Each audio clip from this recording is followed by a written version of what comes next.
आउनुहोस् है चेरी हेर्नु त कस्तो राम्रो छ है कस्तो मिठो हुन्छ यो चेरी त किन यस्तो ढिलो चलेको क्या गुन्डो चाहिँ पनि हजुरहरू पनि खानुहुन्छ भने आउनु है यो चाहिँ हाम्रो सुँगुरको खोरको यता यो कमलको यो फुल छ नि यो हो त्यसको यो डिलमा छ यी बोट हेर्नुहोस् कस्तो दामी छ शीतल मिठो हुँदो ताप्नलाई रहेछ नि मैले त खाएकै थिइनँ त पहिलोचोटि हो मैले यो खाएको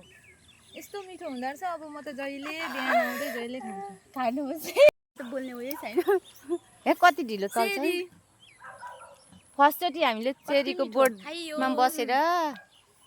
खायौँ मिठो है तपाईँ पनि खानु न हेलो कति मिठो नि हो नि रमाइलो भयो नि आज रमाइलो भयो आज सिर्जना छोरीको बगानमा आउँदा है गर्मी पनि त्यस्तै छ तर चेरीले थोरै शीतल दिएको छ हामीलाई आज हाम्रो आन्टीहरू धेरै टाढाबाट मलाई भेट्न आउनु भएको